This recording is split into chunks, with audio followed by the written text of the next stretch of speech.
할렐루야, 반갑습니다. 오늘은 이사야 44장입니다. 그 이사야서를 읽어가면서 분명하게 깨닫는 중요한 사실은 이사야서에서 전체적으로 의도하고 있는 바가 분명히 보이는 게 있는데, 그 중에 하나는 우리의 믿음을 가르치려고 한다는 사실을 볼 수 있는 것 같아요.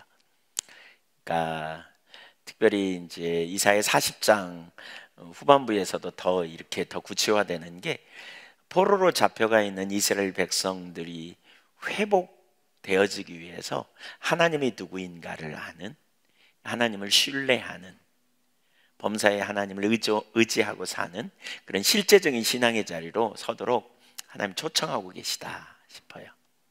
그러니까 하나님 아는 만큼 우리 삶에 능력이 있고, 또 하나님 의지하고 따라가는 만큼 우리 삶에 실제적인 능력의 역사를 경험할 수 있죠. 오늘날 너무나 많은 경우에 믿음이 이론에 불과한 것 같아요. 제가 오늘도 어떤 목사님 오셔가지고 나눴는데, 어떤 순간에 하나님이 많이 다루시고 또 우리를 광야로 인도하시는 경험, 이런 일을 하는데도 영적으로 성숙되지 못하는 이유가 무엇인가 잘 몰랐어요. 근데 어떤 순간 하나님이 그걸 보이셨어요. 그게 뭐냐면, 믿음이 없구나. 제가 이걸 깨달았어요. 하나님이 우리의 피난처시고, 우리의 환난 날에 만날 도움이시고, 하나님이 우리의 방패가 되시고, 우리의 상급이 되시고, 우리의 의가 되시고, 그렇죠? 또 우리의 공급자가 되시고, 또 우리의 머리를 드시는 분이시고, 그렇다면 우리가 어떻게 해요? 필요가 채워지지 않고 뭔가 수치를 계속 당하고 있고, 뭔가 내 삶에 정말 그 위기가 계속 닥치고 문제가 계속 생기고, 이럴 때 우리는 하나님을 신뢰한다면 어떻게 가야 돼요? 나의 공급자, 나의 피난처, 나의 변호사, 나의 머리를 드시는 분을 향해 가야 돼요. 둘 중에 하나가 잘못된 거예요. 하나님이 나의 아빠가 되시고, 그렇죠? 하나님 우리가 아빠, 언약 아래서 우리는 하나님의 자녀가 되잖아요. 하나님은 우리 아빠가 되시는데 왜 이렇게 내가 수치를 당하고 어려움을 당하고 멸시를 당하고, 그럼에도 불구하고 회복될 기미가 없고, 그렇다면 이게 뭐가 문제예요? 하나님이 잘못됐든지, 하나님이 나의 공급자, 나의 보호자, 나의 변호사가 아니든지, 아니면 내가 문제가 있든지. 맞죠? 네. 그러니까 믿음의 사람은 뭐 해야 되느냐? 그러면 하나님이 잘못될 리는 없고, 내가 뭐가 문제인지 자꾸 물어야 돼요. 하나님 앞에. 해답을 하나님 앞에 가서 직면하고 찾아야 돼요. 하나님 앞에서 길을 찾아야 돼요. 하나님 앞에서 대면해야 돼요. 내가 믿는 하나님, 내가 믿음으로 주님을 따라왔는데 지금 이런 상황에 예상치 못한 일이 벌어졌고, 전혀 이해할 수 없는 환경이 생겼고, 성경에 기록되어 있는 바와 현실은 전혀 딴판이고, 이런 상황일 때 우리가 어떻게 해야 돼요? 하나님 원망하고 불평하면서 떠나가는 사람은 하나님을 잘못됐다고 생각하는 자리에 가는 거죠. 하나님 무능해서, 하나님 무지해서, 혹은 하나님은 우리를 안 사랑해서 그냥 그런 환경과 그런 상황에 우리를 버려두는 것인가? 아니란 말이에요. 그렇다면 우리는 어떻게 돼요? 하나님을 향해 나가야 돼요. 뭐가 문제입니까, 하나님? 저에게 뭐가 문제입니까? 이렇게 구체적으로 찾는 자리로 가야 돼요. 왜 내가 멸시를 당하고 조롱을 당하고, 또는 공급이 안 되고, 하나님 제가 뭐가 문제입니까? 이렇게 하나님을 향해 나가야 돼요. 그때 하나님께서 우리에게 깨닫게 하시고 가르치시고, 이런 상황이 위기죠. 내가 예수 믿는 주의 백성인데 주님이 나와 동행하시고 인도하시고 나의 보호자가 되시고 나의 상급이 되시고 방패가 되시고, 그렇죠? 지혜가 되시고, 그런데 현재적으로 하나님이 나의 지혜가 아니시고 방패도 아니시고 상급도 아니시고 능력도 없는 것 같고, 이런 순간이 위기란 말이에요. 이런 순간이 우리 인생에. 그때 우리가 하나님을 향해 내가 믿는 믿음에 기초하여 하나님 앞에 나가야 돼요. 하나님이 상급이라 그랬는데, 하나님이 나의 방패라 그러셨는데, 하나님이 나의 능력이라 그러셨는데, 하나님이 나의 의요 나의 힘이라고 하셨는데, 하나님 이거 뭐예요?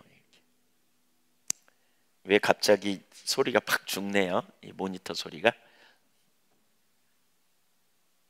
하나님이 나의 상급, 나의 방패, 나의 능력이라 그랬는데 왜 내 삶에 실제적으로 그런 일이 안 일어나지? 이런 영역에서 씨름을 통해서 하나님과 직면하는 거죠. 하나님 앞에 뭐가 문제냐고. 그 과정을 통해서 우리가 하나님을 알게 되는, 이게 영적 성숙으로 가는 과정이에요. 체험적인 신앙으로 가는 거죠. 지식으로 하나님은 능력입니다. 믿습니까? 아멘. 하나님 전제하십니다. 아멘. 필요를 채우십니다. 아멘. 근데 필요가 안 채워지도 하나님께 안 나가는 거죠. 하나님이 우리의 억울함을 다 아십니다. 원수 갚는 걸 하나님께 맡기라 그랬습니다. 하나님은 우리의 변호사가 되십니다. 아멘. 근데 억울한 일이 있어도 하나님께 안 나가. 그리고 내가 인본주의적인 방법으로 가는 거죠. 이거 불신앙이잖아요. 그러니까 우리가 하나님을 아는 데서 자라가지 못하는 거예요. 이론적인 지식에서 더 못 자라요. 머리로는 아는데 삶의 실제는 안 되는 거죠. 능력은 없는 거죠. 그렇죠? 네, 실제적인 삶의 자리를 우리가 가는, 이게 필요해요. 특별히 이사야서에서 계속해서 포로로 잡혀 죄 가운데 있고 범죄하다가 포로로 잡혀가 있고 그들을 다시 구원해 내는데 그들에게 믿음을 갖게 하는 거죠. 정체성의 혼돈이 왔어요. 이 믿는 신앙이 올바른가? 정말 하나님은 능력이신가? 이런 혼돈이 왔어요. 자기들이 하나님 믿는다 그랬는데 포로로 잡혀갔어요. 왜 잡혀갔는지 그들이 잘 이렇게 막연하게 죄라고 생각은 했겠지만 하나님과 이러한 관계 가운데 해결되지 않은 상태에 있었다면 여전히 불신앙적인 자리에 있을 거거든요. 그래서 이사야 후반부는 집중적으로 하나님이 누구이신가에 대해서 이렇게 집중적으로 소개합니다. 하나님이 누구이신가, 그리고 하나님과 이스라엘과의 관계, 하나님께서 이스라엘을 위해 무슨 일을 행하셨는가를 자꾸 소개하십니다. 특별히 여기서는 우상에 대한, 그러니까 8절 이하, 9절 이하에 보면 우상에 대해 집중적으로 다루면서 우상 숭배의 어리석음을 풍자하고 있습니다. 그러면서 하나님이 참 하나님이시다, 하나님만 참 하나님이시다, 이걸 강조해요. 1절 보겠습니다. 같이 읽죠. 나의 종 야곱, 내가 택한 이스라엘아, 이제 들으라. 그러니까 그 원어를 보면 웨아타 레마 이렇게 말하고 있거든요. 그러니까 쉐마, 그러니까 웨아타 쉐마, 그 말은 그러나 이제라는 말로 시작해요. 그러나 이제라는 말이에요. 그러면서 들으라 이렇게 먼저 말하죠. 그러나 이제 들으라. 그러니까 그러나 이제라는 말은 앞에 43장과 연결이 있는 거죠. 43장 이스라엘의 범죄로 말미암아 그들이 포로로 잡혀간, 그러나 25절에 하나님의 은혜로 그들을 구원해 내시겠다, 어제 이제 우리가 살펴봤는데 그것과 대조를 이루는 거죠. 영원한 형벌을 받아야 마땅하지만 하나님께서 그들을 향한 영원하신 목적과 거룩한 당신의 이름을 위하여 이스라엘을 구원하실 것에 대한 말씀을 주시는 겁니다. 이스라엘을 구원할 것에 대한, 그게 이제 어제 우리가 본 25절이에요. 43장 25절. 나 곧 나는 나를 위하여 내 허물을 도말하는 자니 내 죄를 기억하지 아니하리라. 하나님께서 그들의 죄를 용서해 주시겠다는 거죠. 왜? 하나님의 영광을 위하여. 그리고 회복하시겠다는 거죠. 그러면서 자격이 없지만 그들에게 주권적인 언약적 사랑에 의하여 거저주시는 은혜의 선물로 그 일을 이루시겠다. 그러면서 1절부터 5절까지 보면 네 가지 약속을 주십니다. 네 가지 약속. 그러니까 1, 2절에 이스라엘 향하신 하나님의 지속적인 사랑에 대한 그 약속, 두 번째 성령을 부어주실 것에 대한 약속 3절에, 세 번째 자손이 번성할 것에 대한 약속, 네 번째, 이스라엘이라고 불리는 특권을 그들에게 주실 거라는 이러한 약속입니다.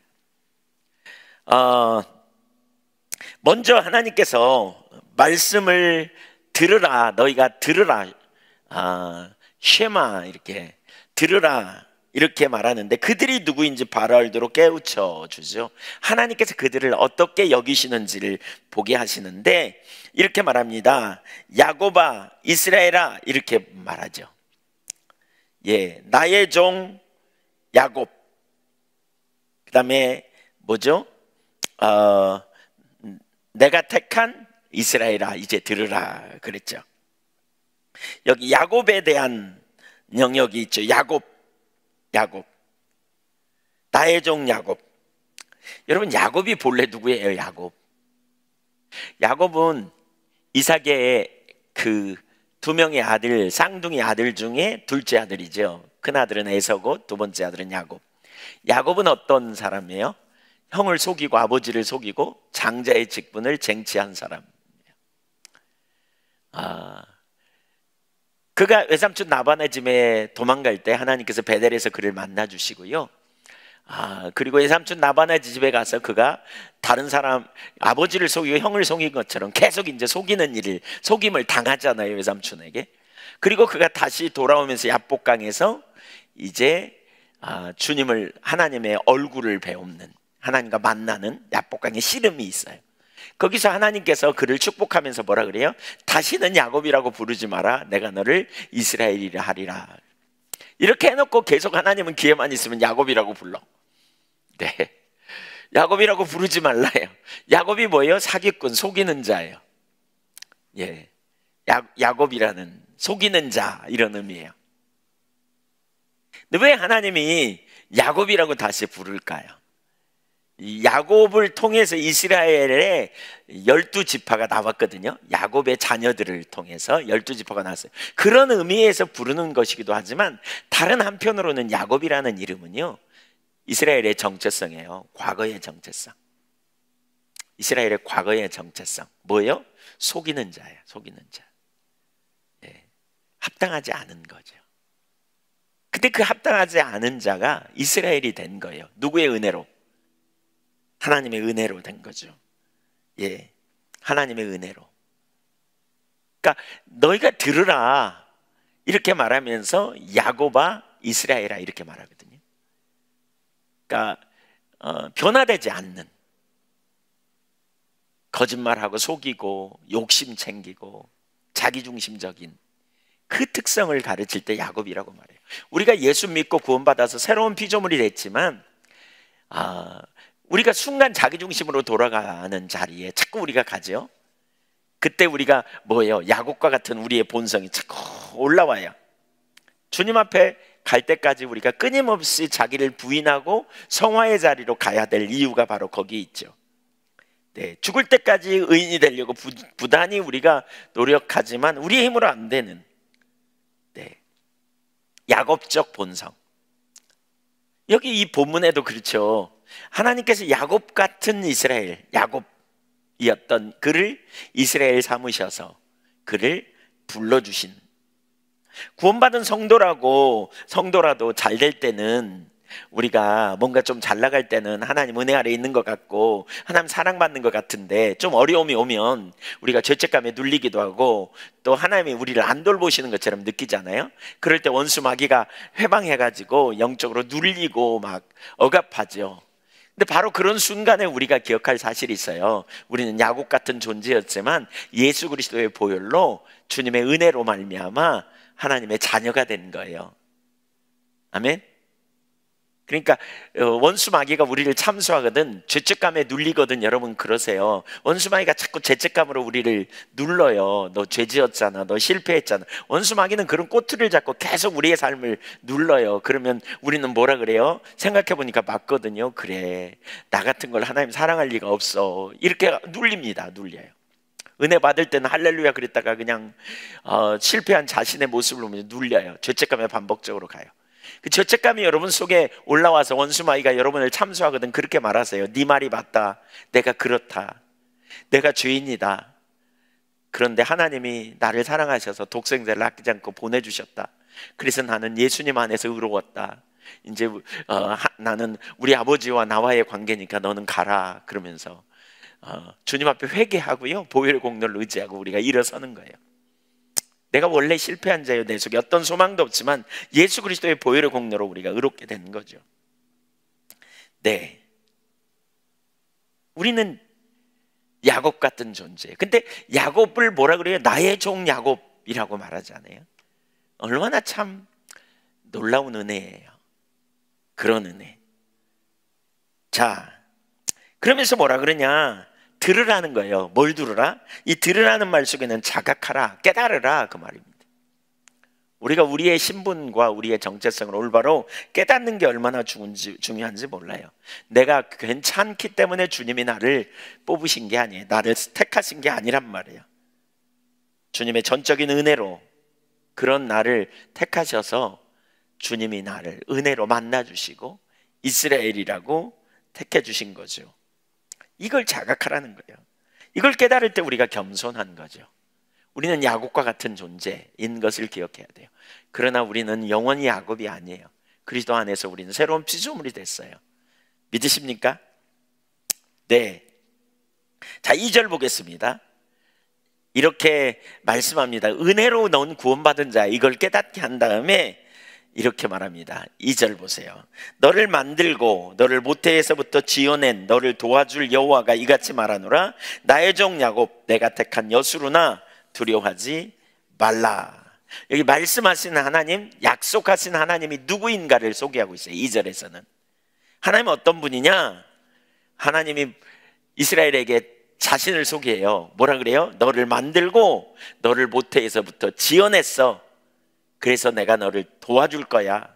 이렇게 말해요. 예, 내가 너를 만들고 모태에서 지어놨어. 그래서 내가 너를 도와줄 거야. 그러면서 나의 종 야곱 나의 택한 여수로나 두려워하지 말라. 왜? 내가 너를 도울 거니까. 여기서도 우리가 좀 볼 게 있죠. 여기 히브리어로 창조와 관련된 단어가 2개나 나와요. 아사 야차르라는 단어인데 이 동사, 그러니까 만들고 지었다, 이 말을 아사 야차르라는 말입니다. 하나님의 영광을 위해 지었다는 거예요. 이스라엘 지으셨고 선택하시고 특별한 언약을 맺으셔서 하나님이 기뻐하시고 이스라엘 백성들을 사랑하신다는 의미입니다. 사랑하신다. 하나님이 그들을 사랑하시는 거죠. 근원부터 하나님은 다 아시고 이스라엘의 근원이 하나님부터 나왔음을 말하는 거예요. 이스라엘이 아직 민족으로 확정되기 전에 아브라함을 통해서 이삭, 야곱을 통해 족장을 통해서 준비하시고 그 다음에 애굽으로 보내시잖아요. 애굽에서 번성케 합니다. 창세기 46장 3절 이하에 보면 다시 그들을 애굽에서 구원해 내셔서 시내 산에서 언약을 맺고요. 그래서 비로소 한 나라를 세우는 그런 일을 하게 됩니다. 그리고 그 민족을 세우신 여호와께서 이제 그들을 돕는 자로 나서겠다, 이렇게 지금 표현하는 거예요. 내가 너희를 돕겠다라는 거죠. 도왔고 도울 것을 말하는 거죠. 예, 하나님이 창조하셨어요. 어디서부터 왔느냐? 하나님으로부터 왔다는 거예요. 하나님부터 왔다는 거예요. 그걸 기억해야 돼요. 여러분, 교회의 시작도 하나님이시죠. 성령을 보내셔서 교회를 세우신 분이 하나님. 저와 여러분을 구원하신 분도 하나님이세요. 저와 여러분을 모태에서부터 지었고 저와 여러분이 어떤 체질인지 하나님은 다 아세요.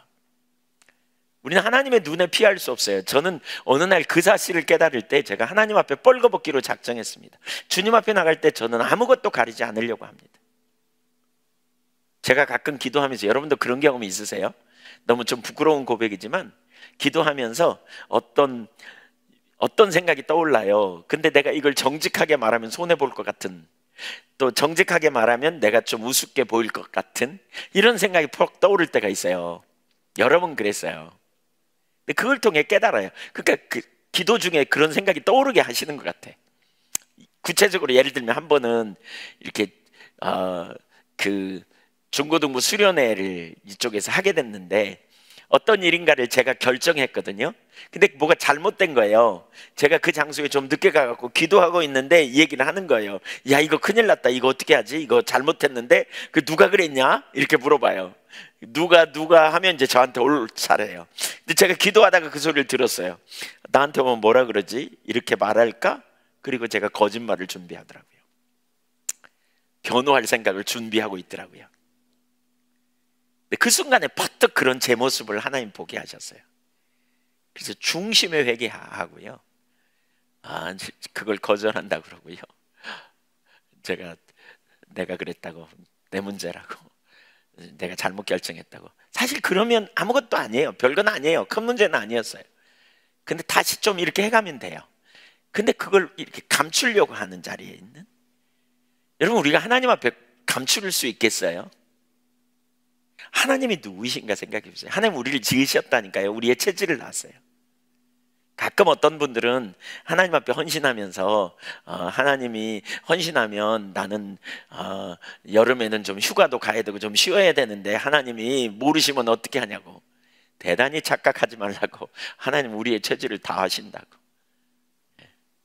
제가 가끔 나눴지만 목회 시작할 때 어떤 분이 저한테 라면 먹고 목회할 자신 있냐고 그래서 나 라면 안 좋아한다고 그랬어요. 그랬더니 무슨 말이냐고 그랬어요.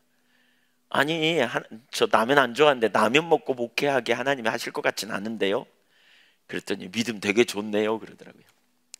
아니, 믿음이 아니고 기본적으로 하나님이 저의 먹거리, 라면 먹고는 제가 목회 못할 것 같았거든요. 라면 먹고 목회하시는 분들 계시죠. 귀한 분들이에요. 근데 저는 못할 것 같았거든요. 근데 하나님이 저를 아시는데 라면 둘 중에 하나예요. 제 입맛을 바꿔놓든지 최소한 쌀을 주셔서 밥은 먹게 하실 거다. 제가 이런 확신이 있었어요. 네. 그러니까 하나님이 누구신가? 우리의 체질을 아세요. 우리가 어떤 상태인지 잘 아세요. 우리가 얼마나 할 수 있는 능력이 있는지, 내가 얼마나 감당할 수 있는 능력이 있는지 주님 모르신가요? 우리에게 착각해가지고 우리에게 엄청난 일을 맡기실까요? 절대 안 그런 거죠. 있는 모습 그대로 우리가 주님 앞에 나아가는 게 얼마나 중요한지. 얼마나 우리를 만들었다니까요. 우리를 지으셨다니까요. 그리고 우리를 만들었어요. 그래서 도와주신다는 거예요. 그래서 한계 아래 있는 줄 알기 때문에, 능력이 없는 줄 알기 때문에, 그래서 도와주신다는 거예요. 그러면서 거기 사이에 또 들어가는 게 있어요. 그 구절 보세요. 뭐라 그러냐면 2절 보세요. 거기 후반부에 나의 종 야곱 내가 택한 여수로나 두려워하지 말라 이랬어요. 아까 1절과 좀 연결되죠? 1절에서 뭐라 그랬어요? 나의 택한 종, 나의 종 야곱, 나의 택한 이스라엘 그랬어요. 근데 여기 이스라엘이라는 말이 빠지고 여수로나 이렇게 표현하고 있습니다. 이게 무슨 얘기입니까? 여기 여수룬이라는 말은 야사르라는 말입니다. 야사르. 이 말은 그 의롭다라는 단어에서 파생된 말로 이스라엘에 대한 애칭이고 신명기에 여러 번 사용된 말인데, 그래서 여수르라는 뜻을 칼빈은 이렇게 말하더라고요. 의로운 자, 사랑하는 자, 정직한 자, 이렇게 번역했어요. 여수르나 이 말은 예칭이에요. 이 단어의 근원이 어디냐? 일반적으로는 의로운 자라는 말에서 나왔을 거다. 사랑하는 자, 정직한 자. 여러분, 야곱과 정직한 자가 맞아요? 야곱과 의로운 자가 맞아요, 여러분? 속이는 자였는데 그를 뭐라고요? 이제 하나님이 정직한 자로 바꾸시겠다는 거예요. 그렇게 보신다는 거예요. 속이는 자예요. 근데 사랑하는 자로 바꾸시겠다는 거예요. 형을 속이고 장자권을 가로챘던 야곱이 정직한 자, 의로운 자로 불립니다. 이스라엘이 여호와께 올바른 모습을 보이는데 실패했지만 여호와께서 이스라엘을 여수룬으로 삼으시겠다는 거예요. 그래서 나의 여수루나라고 말하고 있어요. 전적인 하나님의 은혜로 말미암아 주시는, 베푸시는 그 약속이죠. 전적인 하나님이 지으셨고 하나님이 아시는, 도우시겠다는 거예요. 야곱인 줄도 다 아시는, 그러나 의롭게 하나님 만들어주시는 사랑으로. 속이는 자, 다 아시는 거죠. 어떻게 의로운지. 야곱 같은 우리를, 부족한 우리, 야곱 같은 우리를 보시는 게 아니라 그리스도 안에 있는 저와 여러분을 오늘날 보시는 거죠. 의로운 자로 보시는 거죠. 사랑하는 자로 보시는 거예요. 예. 이사야 40 우리 3장에서 우리가 봤잖아요. 앞부분에서 그가 너를, 내가 보기에 너를 보배롭고 존귀하며, 4절에 43장 4절에 내가 보기에 너를 보배롭고 존귀하며 사랑한다 이렇게 표현하죠. 내가 내 눈에, 주님의 눈에 보기에 보배롭고 존귀하게 보인다는 거예요. 하나님 눈에 콩깍지가 씌워가지고 우리를 그렇게 보신다니까요. 너무 놀라운 은혜요 축복 아닙니까? 너무 놀라운 은혜요 축복입니다. 예. 그러니까 두려워하지 말라는 거예요. 야곱 같은 우리를 의로운 자로 보시면서, 그리고 우리를 지으셨기 때문에 우리가 어떤 상태인지 다 아세요. 어떤 상태인지 다 아세요. 어떤 환경인지 다 아세요. 내가 지금 어떤 처지인지 다 아세요. 그러니까 우리가 하나님 앞에 나갈 때요, 여러분 이 사실이 굉장한 지식입니다. 하나님 앞에 나갈 때요, 뭐 갖고 막 포장하고 이러지 마세요. 그냥 있는 그대로 나가세요. 지금 뭐 여러분의 마음이 힘들면 힘들다고 고백하고요, 두려우면 두렵다고 얘기하고요, 마음이 상하면 상하다고 얘기하고요. 그래서 주님 도와달라고 구하세요. 내가 너를 도울 거라 그러잖아요. 우리가 하나님 앞에 나갈 때 어떤 자세를 가지고 나가요? 하나님 우리에게 포장해서 가요? 여러분, 그 불교나 세상의 모든 종교는 신을 향해 나갈 때 거룩하게 나갑니다. 거룩하게, 정결하게 나가야 합니다. 그래서 어떻게 합니까? 신을 향해 나갈 때 목욕 제기하고 나가잖아요. 제가 시골에서 목회할 때 4월 초파일 되면 사람들이 이렇게 절에서 입는 바지 있잖아요. 그거 입고 쫙 가요. 한 줄로 서져 가요. 얘기도 안 해요. 제가 봉고차 타고 좀 태워다 준다고 못 모르고 태워다 준다 그랬는데 아무도 쳐다도 안 봅니다. 쓱 한번 보고는 그냥 말도 안 해요. 이 양반들이 왜 그런가 일려줘서요. 나중에 이제 나갔다가 돌아오다가 어느 날 한 번은 보니까 우르르 와서 태워주겠다니 했더니 그냥 차에 빡빡하게 탔어요. 그 제가 물어봤어요. 아까 왜 안 타셨어요? 그랬더니 아이 부처님 만나러 가는데 공들이느라고 그냥 부정 탈까 봐 그랬다는 거예요. 거룩해 목욕 제기하고 가잖아요. 점쟁이들 아침에 일찍 일어나서 목욕 제기해요. 그렇게 해야 해요. 그런데 기독교는 달라요. 거룩하신 하나님이 우리의 약함을 아셨기에 오셨어요. 우리를 찾으러 오셨어요.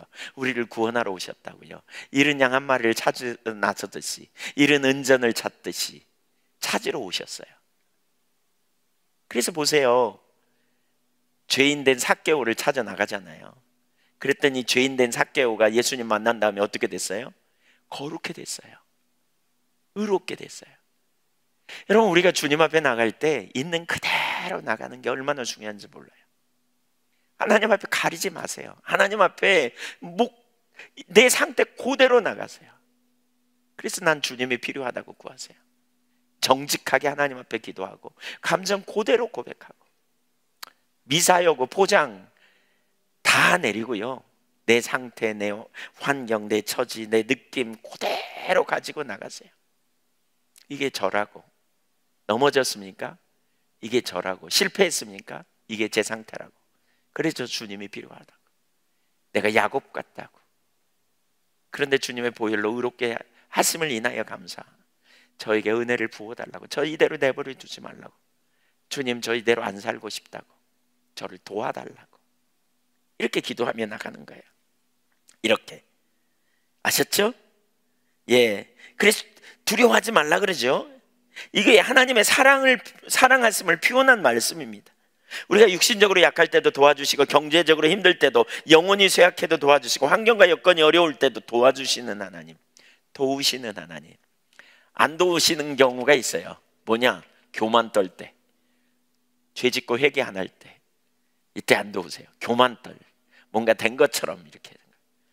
겸손함으로 진짜 하나님 앞에 어린아이처럼 주님의 은혜 아니면 살 수 없음을 인식하고 나가는, 우리 자신의 처지를 그대로 인식하고 나가는 거예요. 막 마음이 너무 힘들어요. 막 두려워요. 막 두려움이 밀려와요. 내가 두렵다고. 그래서 저 주님 은혜를 부어달라고, 저를 도와달라고.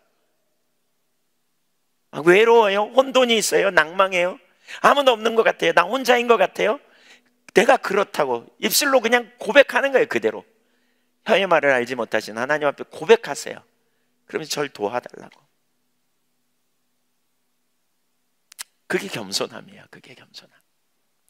네, 구체적으로 돕기를 구하는. 자, 어떻게 도와주시는가? 3절을 보겠습니다. 3절 같이 읽습니다. 나는 목마른 자에게 물을 주며 마른 땅에 시내가 흐르게 하며 나의 영을 내 자손에게 나의 복을 내 후손에게 부어주리니. 네 가지를 말합니다. 목마른 자에게 물을 준다, 마른 땅에 시내가 흐르게 한다, 그 다음에 나의 영을 내 자손에게 준다, 나의 복을 내 후손에게 부어줄 것이다. 예, 결국 하나님이 놀라운 축복을 주시겠다고 말하는데, 우선 목마른 자에게 물을 주며와 마른 땅에 시내가 흐르게 하면은 병행을 이루는 거죠. 그러니까 목마른 자와 마른 땅은 황폐해진 이스라엘 백성을 가르쳐요. 포로로 잡혀간 이스라엘 백성들이 살고 있는 바벨론 땅, 근본적으로 메마른 땅입니다. 그곳에서 노역을 하는 그들에게 가장 심한 고통은 갈증이라고 할 수 있어요. 그런데 그곳에서 시내가 물을 주며 시내가 흐르게 함으로 풍요케 하신다는 거죠. 그때 약간의 물이 아니에요. 마른 땅에 흐르는 물로는 해갈이 안, 마른 땅에 오는 약간의 물로는 해갈이 안 돼. 그래서 시내가 흐르는, 이게 풍성한 은혜를 부어주시겠다는 거죠. 풍성한 은혜. 예수님이 오신 사건이 바로 그거잖아요. 요한복음 10장 10절에 인자가 온 것은 양으로 생명을 얻게 하되 풍성한 생명을 주려 한다. 풍요한 생명입니다. 풍요한 생명. 우리가 주님 앞에 나갈 때 바로 이러한 갈증을 가지고 나갈 필요가 있어요. 주님의 은혜를 사모하는 갈증, 갈망. 예. 하나님을 향한 배고픔이 있어야 된다, 이렇게 말하죠. 하나님을 추구하는 자, 하나님의 은혜가 아니면 안 되는 걸 인식하기 때문에 하나님을 향한 갈망을 가지고 나가는 자세가 우리에게 필요해요. 예. 목마른 자들아 오라 그러잖아요. 값 없이 돈 없이. 이사야 55장에 보면 너희 목마른 자들아 오라, 이 말은 육신적인 여기 물을 말하는 게 아니에요. 영적인 물을 말하는 거예요. 하나님의 은혜를 향한 갈망, 사모함을 말하는 거예요. 돈 없이 와서, 값 없이 와서 찾으라, 내가 줄 것이다, 이렇게 말하죠. 그리고 그런 자들에게 다이되게 주신 은혜를 부어줄 것이다, 이렇게 표현합니다. 우리가 하나님의 임재를 삼하고 우리가 피조물이며 우리가 한계를 경험한 자로서 철저하게 주님의 은혜를 갈망하고 나가는. 시편 42편을 좀 볼까요? 예, 시편 41편 1절. 하나님이여 사슴이 시냇물을 찾기에 갈급한 같이 내 영혼이 주를 찾기에 갈급하나이다. 목마른 사슴, 그 물냄새를 가장 잘 맡는 게 사슴이래잖아요. 사막에서 비가 오지 않을 때 물냄새를 가장 잘 맡는 게 사슴이래요. 그래서 사슴이 앞서가면 다른 짐승들은 따라간대요. 사슴을, 물을 찾으려고요. 그러니까 그렇게 물을 찾아 갈급함처럼 내 영혼이 주를 찾기에 갈급하나이다. 사실 이런 신의 고백처럼 이러한 자세가 우리에게 있어야 돼요. 여기 갈급함이라는 말을 마틴 루터는 이렇게 고백해요. 울부짖으며 찾은 것 같이 라고 번역해. 원문의 의미가 더 나타날 것 같다. 하나님의 임재를 간절히 사모해요. 여러분, 그런 은혜로 하나님을 찾아보세요. 계속 하나님을 찾고 사모하고 갈망하는데 여러분의 영혼이 정말 하나님의 임재가 기도에다 응답이 없는 것처럼 여겨집니까? 여러분, 시간이 지날수록 우리에게는 배고픔이 더 깊어져 가잖아요. 밥을 안 먹으면 배고픔이 깊어지는 것처럼 주님을 기다리면서 우리가 계속 갈망하고 사모할 때 우리 그 배고픔이 깊어지겠죠. 근데 그런 배고픔이 클수록 밥의 소중함을 우리가 알잖아요. 그렇죠? 하나님 은혜를, 우리가 목마름이 클수록 물의 그 소중함을 느끼는 것처럼 하나님의 은혜를 갈망하면 갈망하는 시기가 커질수록 하나님의 은혜가 얼마나 소중한지를 우리가 알게 되거든요. 때로는 하나님이 우리에게 그런 시간을 두세요. 임재를 거두시고요. 주님 은혜 없이는 정말 안 된다. 하나님 정말 저 주님 필요합니다. 정말 주님 오셔야 합니다. 과거에 은혜를 경험했는데 제가 하나님의 임재의 놀라운 능력을 제 삶에서 그러니까 95년도에 하나님의 임재의 능력을 경험했어요. 큰 은혜를 경험하고요. 얼마나 하나님의 은혜에 큰 은혜를 경험했는지 몰라요. 제가 89년도에 그런 은혜를 경험하고 개인적으로 주님과 너무너무 친밀한 교제 가운데 있었는데 신학교 가면서 점점 그런 은혜를 상실하고 그 다음에 이제 단독 목회 나왔고 95년도에 하나님은 그런 은혜를 제 삶에 부어주셨어요. 주님이 제 옆에 서 계신 것처럼 느낄 만큼 그렇게 하나님의 임재가 충만해요. 근데 어떤 순간 하나님의 임재를 딱 거두시더라고요. 근데 진짜 죽을 것 같더라고요. 하나님의 임재를 거두시니까. 제일 어려운 게 설교를 뭐 해야 될지 모르겠어요. 성경을 읽어도 그냥 눈으로만 읽어져. 깨달아지지도 않아. 하나님의 임재가 거치면 여러분 영적으로 혼돈이 오고요. 무기력함을 느껴요. 그래서 제가 그때 뭐 한 줄 아세요? 한 달쯤 하나님 임재가 거쳤는데요. 집중적으로 하나님 뭐가 문제냐고 찾았어요. 왜 이러시냐고. 하나님 저한테 왜 그러시냐고. 어느 날 토요일 날 그 주보를 만들려고 컴퓨터를 켜놓고요. 내일 설교를 해야 되는데 뭘 해야 할지를 모르는. 그래서 막 울었어요. 제가 눈물이 나왔어요. 목회 진짜 어렵다 막 이러면서 울었어요. 근데 갑자기 침묵하신 하나님께서 저에게 너무나 또렷하게 너와 너희 교회가 정직하지 못하다. 정직하지 못하다. 그러면서 몇 가지를 딱 깨닫게 하셨어요. 제가 그 거짓말했던, 과장했던 이런 그 자리에서 무릎 꿇고 엎드려서 회개했습니다. 그리고 나서 정직에 대해서, 거짓말에 대해서 제가 성경을 찾아봤거든요. 지옥에 가는 명단에 반드시 들어가는 게 거짓말이더만요. 여기 요한계시록 보세요, 여러분. 지옥에 들어가는 사람에 꼭 포함된 사람이 거짓말하는 사람이에요. 그래서 제가 하나님은 정직을 기뻐하십니다. 그 다음날 설교를 그거 했습니다. 순식간에 준비했습니다. 금방 이렇게. 그날 그 설교를 듣고 같이 회개했는데 그 중에 한 자매가 10년이 넘게 편두통이 심했던 자매인데 그날 회개하고 난 다음에 편두통이 끝났어요. 자기가 상습적인 거짓말 하는 영역이 있더라는 거예요.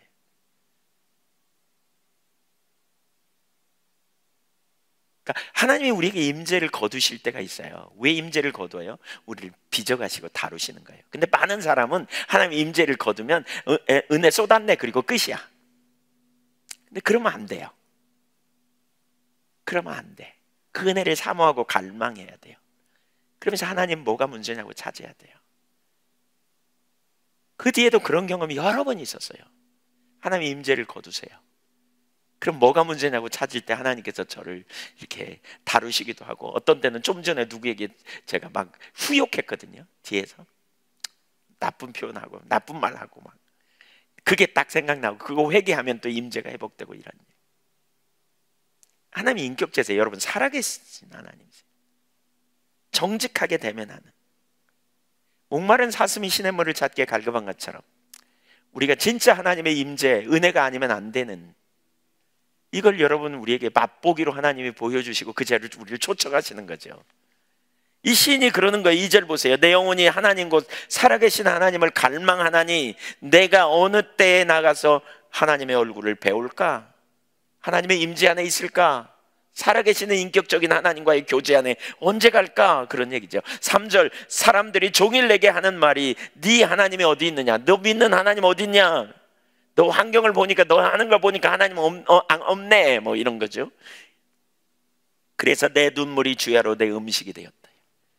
얼마나 하나님을 갈망했는지. 존 질레이크라고 하는 분이 그렇게 하나님의 임재를 갈망하는 가운데 거의 7개월 동안 사업하는 분인데 7개월 동안 밤낮으로 울었대잖아요. 그분은 성령으로 충만하기를 사모하면서 하나님의 임재를 사모하고 갈망하는, 이게 그리스도인에게 가장 기본적인, 하나님 우리를 도우신다니까요. 여러분 이론이 아니에요. 우리 신앙은 하나님과 동행하는 게 최고의 축복이고요. 그 하나님 더 알기를 구하고 하나님 갈망하고 사모할 때 하나님께서 우리를 만나주시고 은혜를 부어주신다니까요. 그렇게 우리가 사모하는 자리에 있기를 원해요. 아멘. 주님의 임재를 우리가 사모하세요. 여러분, 주님의 임재를 갈망하세요. 하나님을 더 알기 원하고 하나님의 임재 가운데 있기 원하는. 그 다음에 나의 영을 내 자손에게 주리라 이렇게 말하였어요. 왜 성령을 주십니까? 왜 성령을? 하나님 도우시는 것 중에 하나가 성령을 주시는데 왜 주세요? 우리 힘으로 살 수 없음을 아시기 때문에 그래요. 우리의 자원으로 안 되니까, 내버려두면 고아처럼 살 것 같으니까 성령을 부으신다는 거예요. 그래서 예수님이 내가 가면 또 다른 보혜사를 너희에게 보내리라, 저가 와서 모든 진리로 너희를 인도하리라, 그러면서 내가 너희를 고아처럼 버려두지 않기 위해, 요한복음 14장 18절에 16절, 17절, 18절 성령으로 오리라 그러잖아요. 고아처럼 버려두지 않으려고. 성령을 주시는 거, 우리 힘으로 살 수 없기 때문에, 주님의 은혜가 필요하기 때문에. 성령은 약속이잖아요. 예수를 믿는 모든 자들에게 성령을 주시리라 그랬어요. 성령 충만을 받으라 그랬어요. 성령 충만은 하나님이 주신 우리에게 약속이에요. 그래서 누가복음 11장 13절을 보면 한번 읽어보세요. 너희가 악할지라도 좋은 것을 자식에게 줄 알거든 하물며 너희 하늘 아버지께서 구하는 자에게 성령을 주시지 아니하겠느냐 그랬어요. 여러분, 성령으로 충만하기를 우리는 구해야 돼요. 계속 성령으로 충만하기를 구해야 돼요. 기름 부어달라고 구해야 돼요. 성령님 내게 능력으로 임하셔서 나에게 기름 부어달라고, 충만함으로 역사해달라고. 제가 극동방송에서 매주 금요일 날마다 치유기도 해달라고 저한테 그래가지고 오늘도 제가 그 기도하면서 그랬어요. 하나님, 믿음으로 선포합니다. 치유해 주세요. 내일 아침에 이제 편집돼서 그게 나가거든요. 근데 진짜 강력한 하나님의 그 기름 부으심으로 선포되는 메시지를 통해 진짜 병자가 치유되고 회복되는 역사가 일어나야 될 텐데, 그러니까 갈망이 있는 거죠. 기도를 했는데 전혀 아무런 차도도 없다면 주님이 더 큰 은혜로 우리 가운데 부어주시기를. 성령이 임하셔야 진정한 부흥이 일어나는 거죠. 그 다음에 그 뒤에 보실래요? 나의 복을 내 후손에게 주리니 그랬어요. 복을 주신다. 진정한 복은 생명이신 하나님이 함께하는 것이지, 하나님이 동행하시는 게 진정한 복이에요. 왜냐하면 하나님이 생명이고요, 생명이신 하나님이 함께할 때 나타나는 실제적인 결과가 우리에게 복이에요. 생명의 징조가 나타나는 게 복이라고요. 네, 주님이 동행하시는 가운데 그런 축복을 주시겠다는 거예요. 하나님 도우셔서 그렇게 하시겠다는 거예요. 그러니까 뭐예요? 맡기는 거예요. 믿음의 사람은 자기 자녀의 앞날을 맡겨요. 믿음의 사람은 내가 하나님을 경외하고 신뢰하지만 내 자녀를 맡길 수 있어요. 왜? 하나님이 내 자녀를 도우실 거니까. 나를 도우신 것처럼, 내게 성령을 부으신 것처럼 내 자녀도 도우실 거니까. 내 자녀도 하나님께서 간섭하실 거니까. 그 결과가 뭐냐? 자, 하나님이 도우신다 그랬고, 목마른 자에게 물을 주시고, 그렇죠? 시내를 주시고, 그 다음에 성령을 주시고, 후손에게 복을 주신다 이렇게 말했는데 그 결과가 뭐냐? 44절이에요. 44장 4절 같이 읽습니다. 시작. 그들이 풀 가운데서 솟아나기를 시냇가에 버들같이 할 것이라. 네, 후손이 번성할 것에 대한 약속이죠. 시편 1편에 보면 그렇잖아요. 복 있는 사람은 악인의 꾀를 쫓지 아니하며 죄인의 길에 서지 아니하고 오만한 자의 자리에 앉지 아니하며 오직 여호와의 율법을 즐거워하여 그 율법을 주야로 묵상하는 자로다. 저는 시냇가에 심은 나무가 시절을 쫓아 과실을 맺음같이, 그렇잖아요. 시냇가에 심겨진 나무 아시죠? 네. 근데 이 구절에 영어를 보니까, 영어 성경을 보니까 포플러를 얘기하더라고요. 포플러.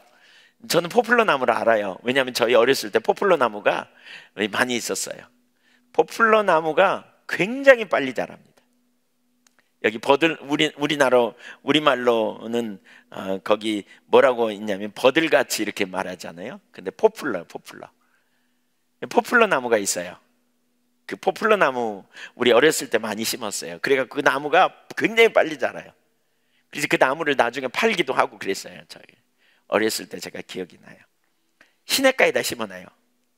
그 옛날에는 그 또랑이라 그러죠. 냇가에다 이렇게 심어놓으면 나무가 금방 자라요. 그건 진짜 몇 년 안에 쑥 자라요. 그런 나무처럼 잘 자란다는 거죠. 왜? 끊임없이 공급이 있으니까. 이렇게 된다는 거죠. 번성할 것에 대한 약속, 시냇가에 심겨진 풀처럼, 포플러 나무처럼 잘 자란다는 거죠. 왜? 주님이 도우시니까. 그런 은혜를 부어주신다는 거예요. 누가? 하나님이요. 5절을 읽어보겠습니다. 시간이 되게 가버렸네요. 시작. 한 사람은 이르기를 나는 여호와께 속하였다 할 것이며, 또 한 사람은 야곱의 이름으로 자기를 부를 것이며, 또 다른 사람은 자기가 여호와께 속하였음을 그의 손으로 기록하고 이스라엘의 이름으로 존귀 여김을 받으리라. 이게 무슨 일이 벌어지느냐? 이렇게 된 결과 5절에 이스라엘 사람이라는, 유대인이라는 자부심이 생긴다는 거죠. 이걸 자랑거리로 여기게 된다는 거죠. 한때는 거기 43장 28절에 보면 저주와 비방거리였던 이스라엘이 이제는 큰 자부심을 갖게 할 만한 일이 있다는 거죠. 그들이 소성함을 받고 자발적으로 각자가 어떻게 해요? 여호와를 말하기 시작하며 자칭 여호와께 속하였다고 고백하는 일들이 일어난다는 거예요. 난 주의 백성이다, 난 하나님의 나라 백성이다 라고 담대히 말하는 일이 일어나게 될 거라는 거죠. 간증해, 사람들 앞에서. 왜 이렇게 되었는가? 그들이 하나님을 알게 된 거죠. 성령을 주심으로 하나님을 알게 되고 영적인 진리를 알게 되고 자신들의 회복과 축복이 하나님으로부터 온 것임을 알게 되는 거죠. 그래서 하나님께 속했다는 게 너무 큰 기쁨이에요. 이스라엘이라는 이름 자체를 기뻐하고 자랑스러워하는 거죠. 공부 잘하는 사람이 상 받으면 그 상 가지고 그냥 이렇게 자랑하고 싶어 하잖아요. 그런 것처럼 그러한 기쁨, 감격 속에 있게 된다는 거죠. 누가 이런 일을 하신다? 하나님이요. 어떻게 해요? 은혜로요. 야곱을 이스라엘로, 야곱을 여수론으로 우리를 지으시고 우리를 아시는, 만드신 하나님이 우리의 연약함을 다 아시는 거죠. 우리 도우시겠다는 거예요. 그 하나님이, 구원자 하나님, 능력의 하나님이 건져내시겠다는 거죠. 그러니까 염려하지 말라는 거죠. 그래서 그 하나님을 의지할 때 결국 왜 이렇게 속여요? 하나님 의지하라는 거예요. 하나님 신뢰하라는 거예요. 하나님 믿으라는 거예요. 하나님 따르라는 거예요. 하나님 믿음으로 의지하고 하나님의 길로 행하는 거죠. 단순해요. 그때 하나님께서 필요한 은혜를 우리에게 부으셔서 갈망하고 사모하는 자에게 목마름을 채워주시듯이 우리에게 필요를 채우시고 우리의 갈증을 해소시키고 성령을 부으셔서 우리를 어떻게 살아야 될지 알게 하시고 우리를 인도해 가시며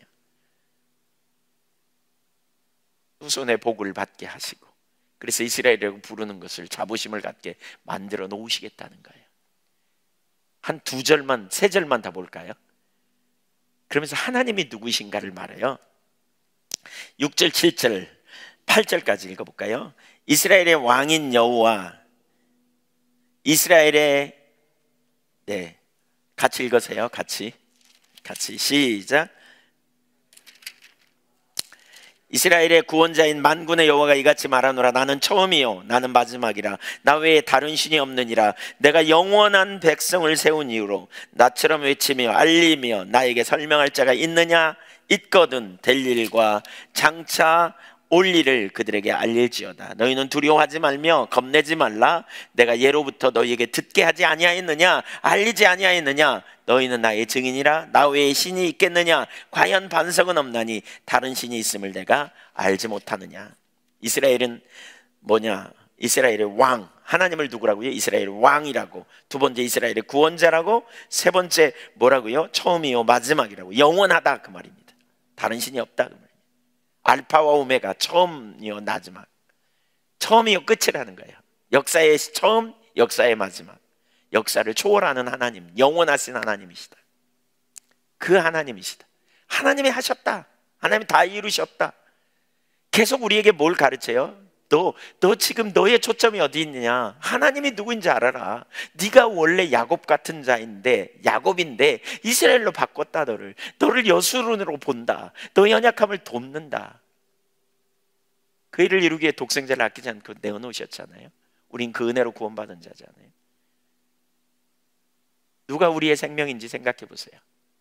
그러면서 9절 이하에 우상 숭배하는 허망함 버리라는 거예요. 그게 9절부터 20절까지 그 부분을 쫙 다룹니다. 나무, 고기나 구워 먹는 나무라는 거죠. 밥이나 짓는 나무라는 거예요. 근데 왜 그 나무를 의지하냐는 거예요. 허망한 짓 하지 말라는 거예요. 세상의 권력, 오늘 우리가 갖는 우상, 그런 거잖아요. 돈, 그게 우리를 살리고 그게 우리에게 생명을 주는 것이냐? 아니라는 거죠. 우리의 생사는 주님 손에 있고 우리는 영원하신 하나님을 믿음으로 의지하여 그 주님을 의지함으로 승리하는 삶을, 거기에 소망을 두고 주님께 우리의 초점을 두는. 여러분, 믿음은 보는 거라 그랬어요. 믿음은 보는 거예요. 우리의 초점이 어디 있느냐? 우리의 눈을 어디에서 떼어 어디로 가야 되느냐? 하나님을 믿음으로 보는 거예요.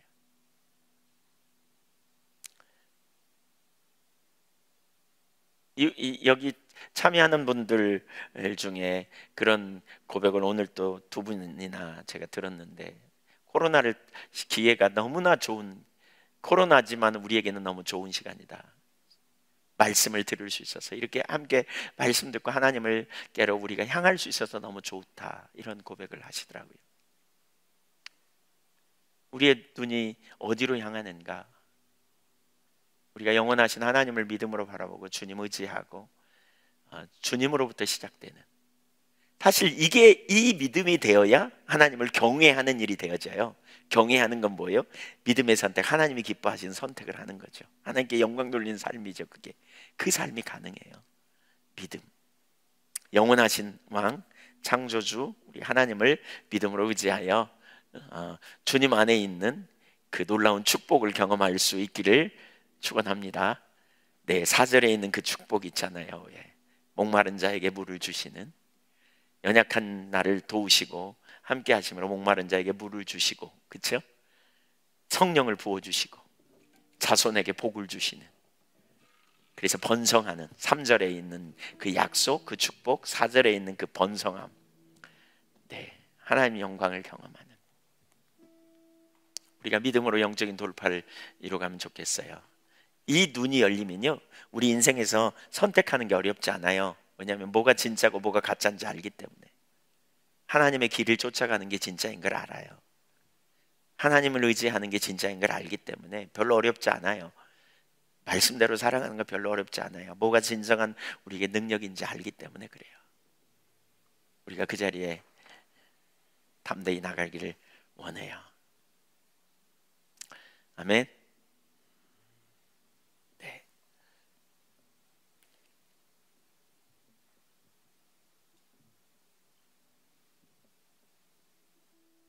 온전히 주님 알길, 그 찬양 뭐지?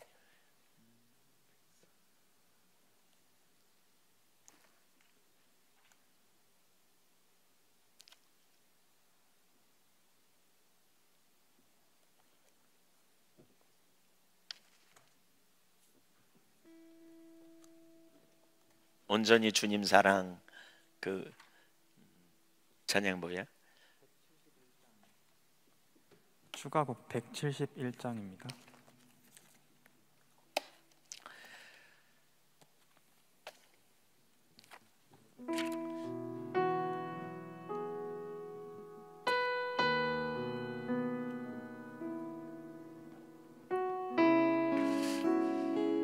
예, 온전히 주님만을.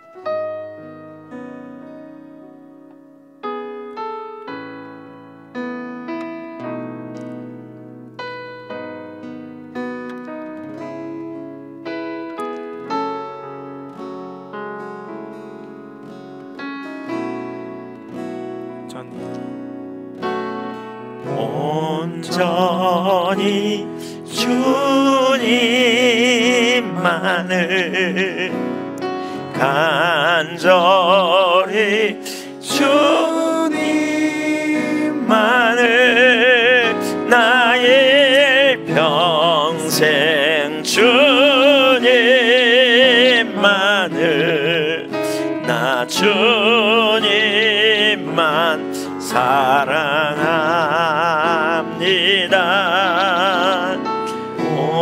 온전히 주님 알기, 간절히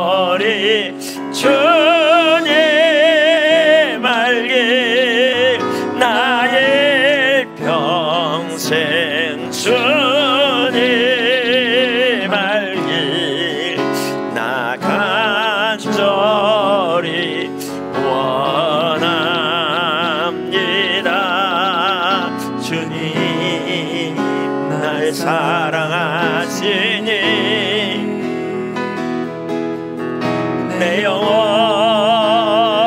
안전합니다. 주 사랑 변함없으니 내 영혼 주만 바래요. 온전히 주님 사랑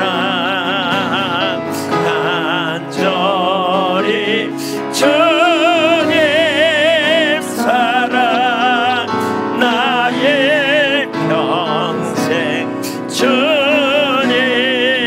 사랑 나 주님만 사랑합니다. 우리 같이 주님 앞에 기도하겠습니다. 무엇보다 하나님은 우리를 아십니다. 우리 연약함을 아십니다. 우리를 사랑하셔서 우리를 만드시고 우리의 체질을 아십니다. 우리를 도와주시기를 원하십니다. 우리가 원수가 던지는 어떤 혼돈, 우리를 불안하게 하고 염려하게 하고 낙마하게 하는 거짓말 속지 말고 우리가 그 주님의 사랑 의지하여 주님의 보좌 앞에 나가면 좋겠습니다. 제가 어제 그저께인가 우리 그렇게 나눴죠. 어떤 자리에 있든지 괜찮다고, 지금 어떤 상황이든지 괜찮다고, 지금 그 자리에서 주님께 나가 긍휼을 베풀어 달라고, 은혜를 부어 달라고 주님 자신을 구하고 갈망하고 사모하는 자리로 가자고 그렇게 말씀드렸어요. 지금 믿음으로 주님의 보좌를 향해 나가면서 주님 자신을 구하고 임재를 갈망하고 사모하며 있는 모습 그대로 가십시오. 힘들면 힘들다고 그러십시오. 너무 어려우면 어렵다고 말씀하십시오. 영광의 보좌를 향해 그렇게 고백하십시오. 그리고 목마름을 가지고 성령으로 충만케 되기를 하나님의 임재를 갈망하고 사모함으로 우리가 그렇게 같이 기도하는 시간 갖겠습니다. 할렐루야. 우리 아버지 하나님 감사합니다. 야곱 같은 우리를 택하시고 구원해 주신 우리 하나님 아버지, 우리의 체질을 아시고 우리의 상황과 환경과 형편을 너무너무 잘 아시는 주님 아버지 하나님, 우리를 의롭다 하시고 그리스도 안에서 영원한 생명을 주신 주님의 사랑과 은혜에 너무너무 감사합니다. 아멘. 할렐루야. 하나님 감사합니다. 영광 받아 주시옵소서. 아버지 하나님, 합당하지 않은 아버지 올바르지 않은 우리들의 하나님 여러 가지 모습들 하나님 앞에 회개하며 믿음으로 나아갑니다. 오 할렐루야. 우리 하나님 아버지, 야곱 같은 우리의 마음, 우리의 심령, 우리의 생각, 우리의 이론, 우리의 논리, 우리의 욕망 하나님 앞에 회개하고 주 앞에 나갑니다. 아버지 하나님, 때를 따라 없는 은혜를 우리를 부어주시고 거룩하게 우리를 변화시키시며 새롭게 하신 주의 사랑과 은혜와 그 임재에 너무너무 감사하고 주님 크시고 놀라우신 은혜와 충만케 하시는 주의 임재, 주의 사랑으로 인하여 감사하며 우리 아버지 앞에 겸손함으로 나아갑니다. 신실하신 하나님 아버지, 아버지의 뜻과 아버지의 영광을 우리에게 나타내시고 아버지의 길로 믿음의 길로 행하도록 은혜를 더하여 주옵소서. 할렐루야. 하나님 영광 받아 주시옵소서. 크시고 놀라우신 하나님, 영광의 주님, 우리 주님의 그 은혜 아래, 그 생명 아래, 그 능력 아래 온전히 붙들림 받아 나가기를 원합니다. 크시고 놀라우신 은혜로 충만케 하신 은혜로 영광의 주님을 믿음으로 바라보며 합리함으로 나가도록 은혜를 더하여 주옵소서. 할렐루야. 하나님 아버지, 시간 주 앞에 겸비함으로 나갑니다. 아멘. 주님 감사합니다. 영광 받아 주시옵소서.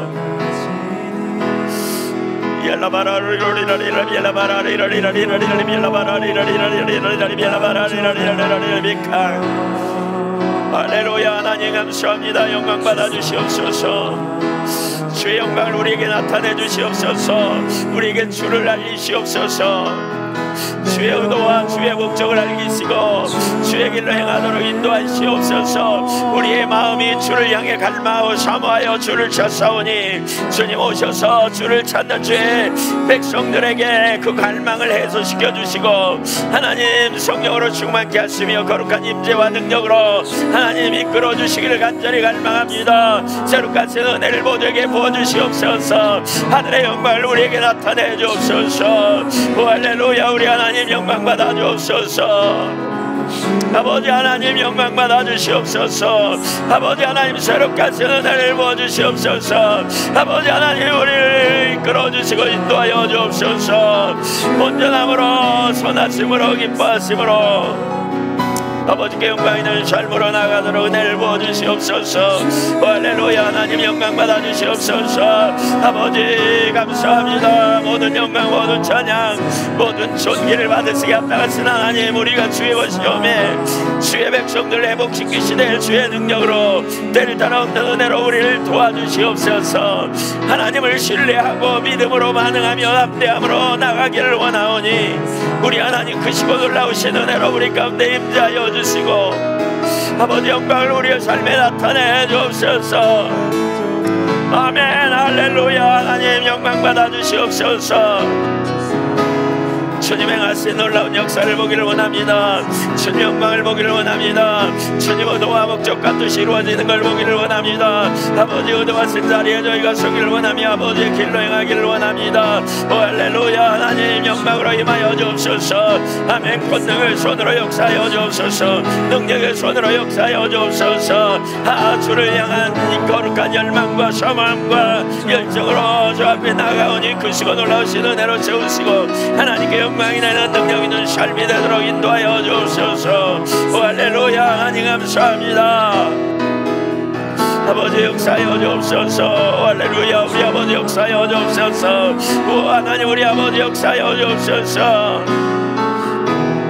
감사합니다. 하나님 영광으로 임하여 주옵소서. 크시고 놀라우신 우리 하나님 아버지, 하늘의 능력과 하늘의 원수와 하늘의 임재와 하늘의 통치와 하늘의 능력으로 간섭하시고 우리 주님께만 영광 있는 삶이 되도록 은혜를 더하여 주옵소서. 오 할렐루야. 하나님 역사하여 주옵소서. 주는 우리 아버지십니다. 주는 우리의 생명이십니다. 하나님으로부터 오지 않은 하나님을 향하여 우리가 합당하지 않은 영역들 하나님 아버지 깨닫게 하시고 비추셔서 주정하게 하시고 사모하고 할만한 주의 백성들을 만나주시고 회복시키시며 아버지 영광을 온전히 경험하도록 은혜와 은혜를 더하여 주옵소서.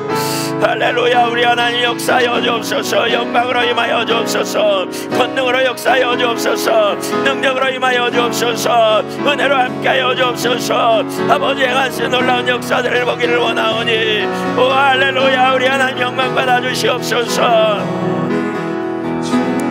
주님 감사합니다. 영광 받아 주시옵소서. 할렐루야.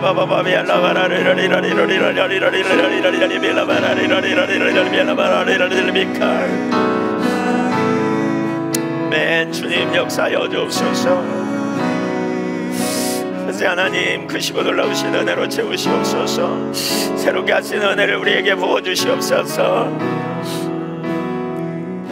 주님 갈망하고 사모합니다.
나의 은밀한 비밀도 다 아시며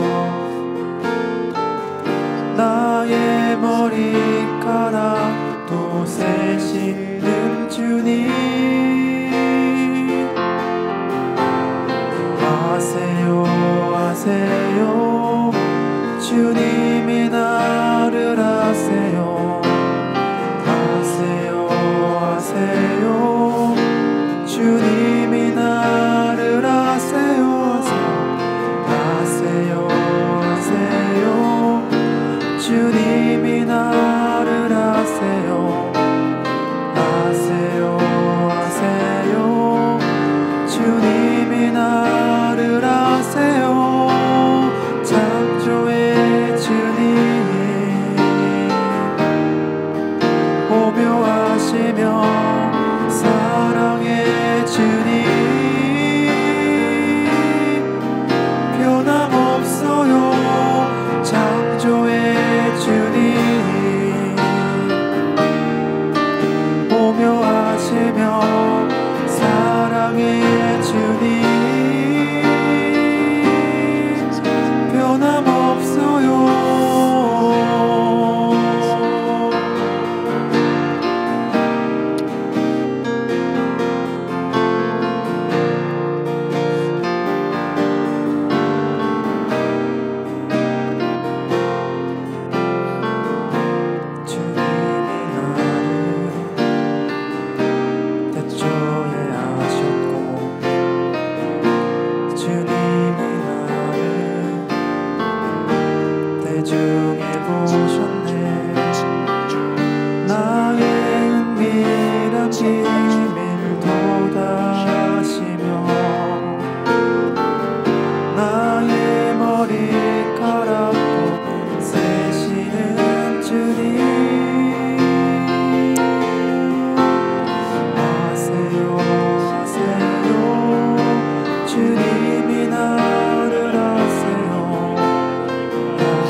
하나님을 신뢰하십니까? 믿음으로 하나님 앞에 나가십시오. 믿음으로 하나님을 향해 고백하십시오. 우리 혀의 말을 알지 못하시며 하나도 없으신 하나님, 우리의 체질을 아시는 하나님, 우리가 어떤 상황인지 다 아시는 하나님 앞에 믿음으로 입술을 열어 여러분 고백하십시오.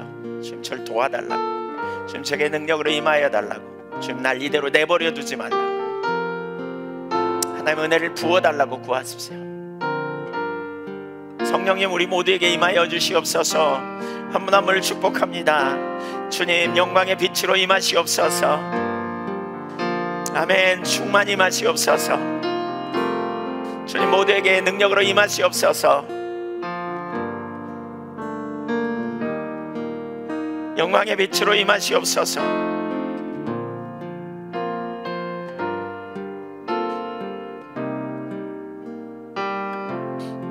충만히 임하시옵소서.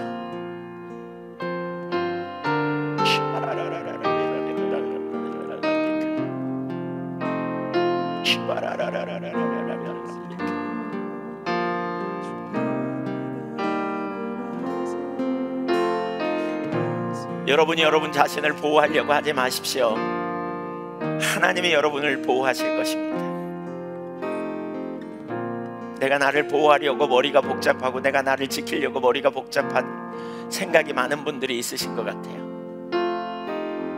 지금 그런 분 있으면 하나님, 제가 저를 보호하려고, 제가 저를 지키려고 했던 거 내려놓습니다. 주님께 내 삶의 주도권을 드립니다.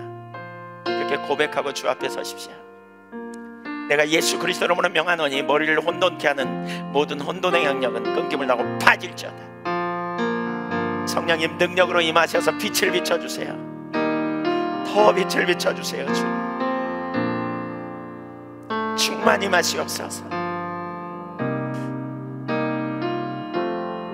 감사합니다. 더 빛을 비춰주세요. 더 강한 능력으로 오시옵소서.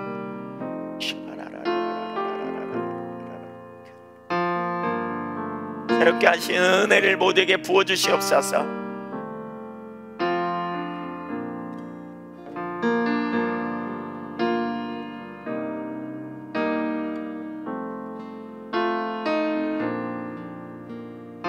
감사합니다. 주님, 그렇습니다. 접된 아이가 어미 품에 있음처럼 우리가 주를 사모하고 갈망하오니 임하시옵소서. 충만히 임하시옵소서. 아멘. 물붓듯 부어주시옵소서. 충만히 임하여 주세요.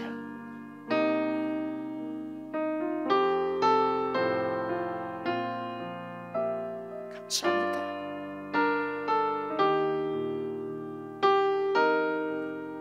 치료하시는 하나님이라고 말씀하셨사온즉 주님, 영혼의 빛을 비춰주셔서 모든 어둠을 몰아내고 진리로 자유케 되도록 역사하여 주옵소서.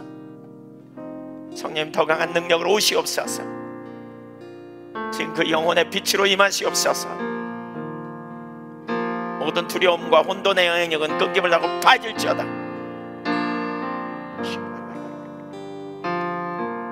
더 충만히, 더 강한 능력으로 오시옵소서. 감사합니다. 예수 이름으로 명하노니 생각을 통한 혼돈은 끊김을 나고 빠질지어다.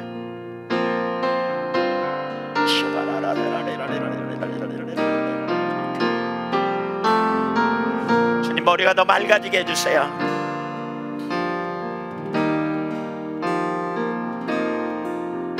감사합니다.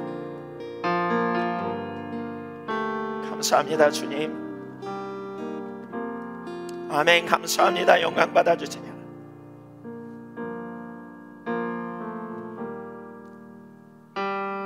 아멘. 모두에게 충만히 임하시옵소서. 더 강한 능력으로 임하시옵소서.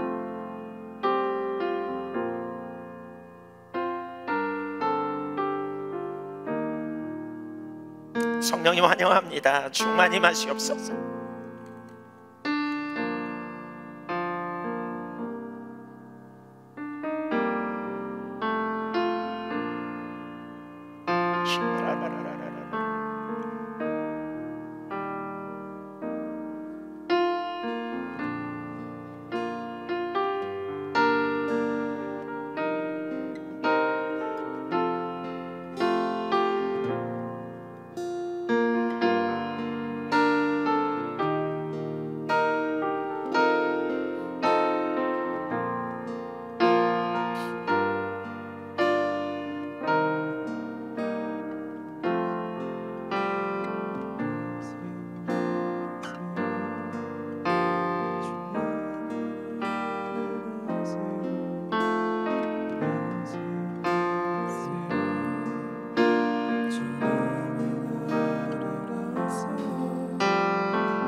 기도하다가 자연스럽게 마치도록 하겠습니다.